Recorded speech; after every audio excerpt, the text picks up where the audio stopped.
C'est une photo de mes parents dans la ferme de la Jarrie, 2 mois après ma naissance en fait, en 1953. Et cette photo, elle est un peu fétiche dans la famille. On y est tous attachés, mes frères et sœurs. Et moi, peut-être particulièrement, puisque voilà, j'ai choisi le nom de cette ferme voilà, quand j'ai changé de style et que j'ai pris le pseudonyme de Martin Jarrie. Alors d'une certaine manière, le fait de prendre ce pseudonyme Martin Jarrie, c'était une manière de raccrocher, de me réapproprier, m'approprier cette histoire familiale, quoi. Voilà.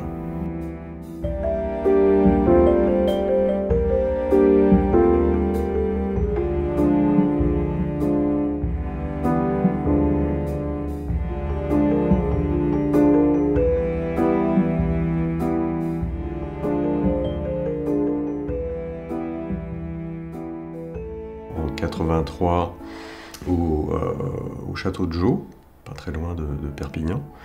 Et il y avait une exposition d'un peintre américain qui s'appelle Robert Zakanich, qui faisait partie du mouvement pattern painting. Et là, il y avait dans ce magnifique endroit, ces grands murs, des très grandes toiles, où Robert Zakanich avait peint des motifs répétés comme ça, de fruits, d'animaux. Et bon, voilà, pour moi, ça a été une découverte, une grande découverte, quoi. Je me suis dit, waouh, ça c'est génial, quoi. C'est un peintre qui fait, voilà, qui peint à l'acrylique, mais autrement qu'au petit poil, et qui fait des choses merveilleuses, enfin, qui donne envie de peindre, voilà, qu'on dévore comme ça des yeux, quoi. Et je me suis dit, ouais, ça c'est quelque chose vers quoi j'aimerais tendre, quoi. Voilà.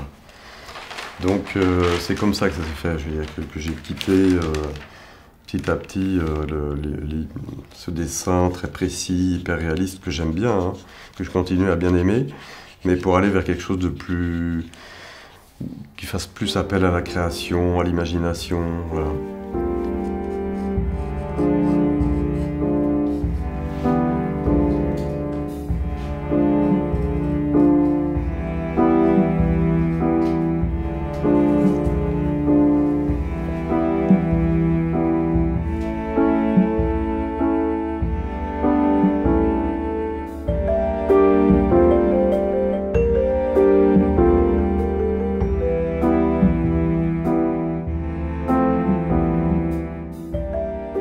En 1996, j'ai vu une très belle exposition à la Bibliothèque nationale, et c'était une exposition de gravure, quelqu'un qui s'appelle Gauthier Dagoty, et ça m'a beaucoup impressionné, ça m'a beaucoup plu.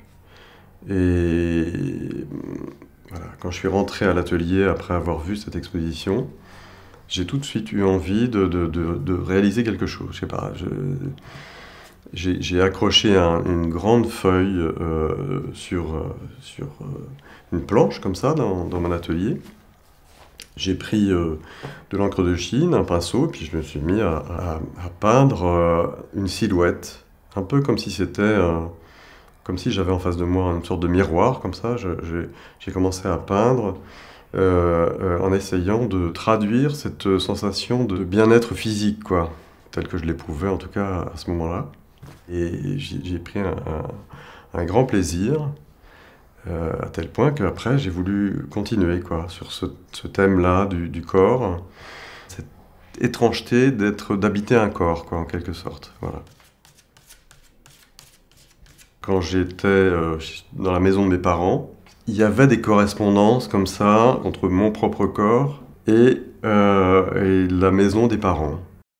Et c'est ça qui a entraîné cet intérêt pour la représentation d'un corps et d'un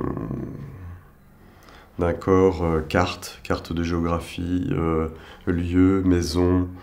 Et c'est un intérêt, une curiosité que je continue, que je poursuis, quoi.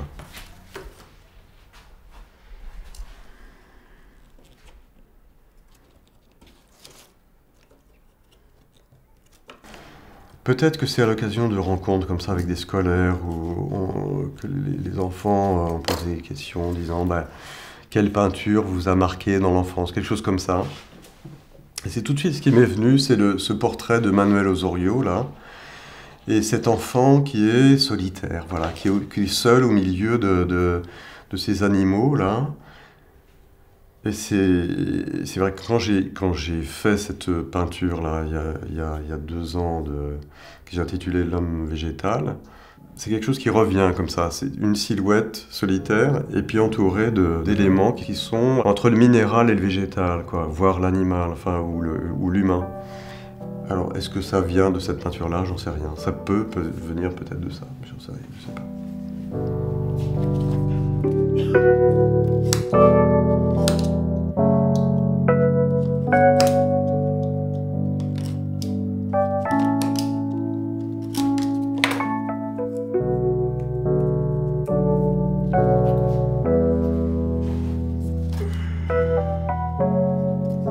Et cette peinture-là, d'une certaine manière, m'a remis sur les rails des colosses que j'avais fait en 96. Donc voilà, je me suis remis à nouveau à faire des silhouettes comme ça, que j'avais pris tellement de plaisir à réaliser en 96. Voilà. Et donc cet été, oui, j'ai réalisé quatre silhouettes comme ça, avec des matériaux différents. C'est-à-dire que là, j'ai un peu différent. C'est-à-dire que j'ai commencé un personnage avec du bois de cagette. J'en ai réalisé un autre avec toujours avec du papier, toujours le même type de papier, qui est un papier craft goudronné que j'avais déjà utilisé en 96. Mais là, recouvert de petits clous. Et puis, j'ai eu envie d'utiliser ce matériau que j'avais déjà utilisé, qui est toujours ce papier craft goudronné, mais de manière différente, c'est-à-dire découpé, déchiré, recouvert de peinture et ensuite, je sais pas, arraché, pour obtenir des matières différentes et des couleurs différentes, des nuances différentes.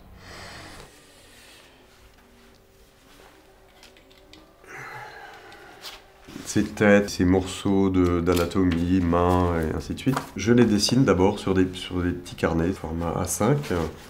J'avais des paquets entiers comme ça, de petits carnets, de notes.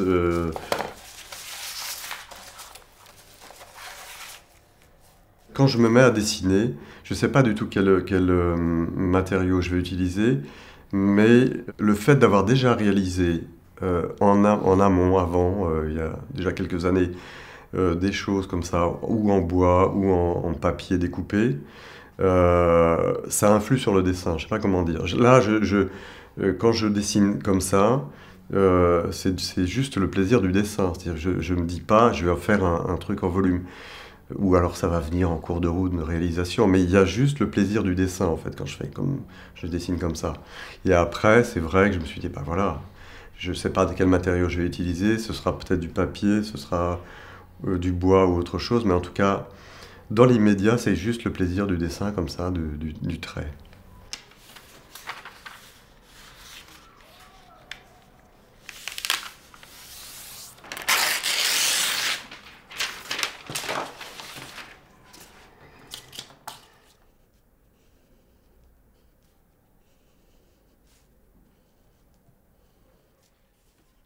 Le dernier livre là, qui va paraître au mois d'octobre, Les héros de la mythologie grecque. C'est un texte qui m'a été proposé par ma compagne qui a créé sa maison d'édition Les Fourmis Rouges, un texte de Martine Lafont. Il fallait illustrer le texte, quoi. C'était difficile de prendre trop de distance avec... et ça, c'est pas quelque chose qui m'est facile, quoi. En dehors des premiers livres que j'ai réalisés en illustrant des textes d'Alain Serre ou d'autres auteurs, les livres que j'ai faits, c'était plutôt des peintures, et puis ensuite on cherchait des textes pour accompagner les images que j'avais réalisées. Donc là, avec la mythologie, c'était un retour à l'illustration du texte, quoi. Il ne s'agissait pas de trop s'en éloigner quand même.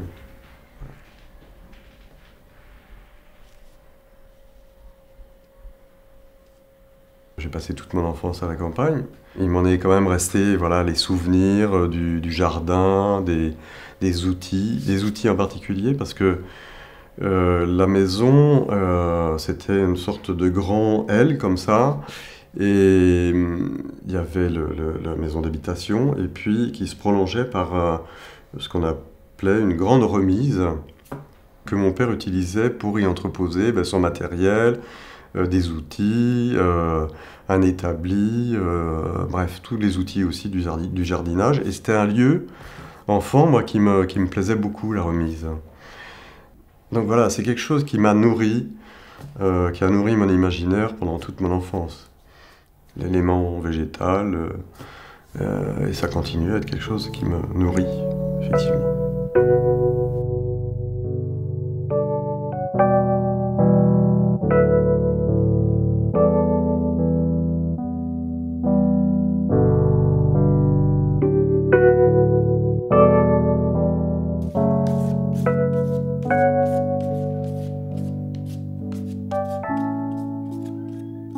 Des couches successives comme ça de peinture qui étaient griffées, grattées. Ça continue à être le cas, hein, mais à l'époque, en tout cas, j'ai démarré comme ça. Je ne sais pas pourquoi, j'ai eu envie de ces strates.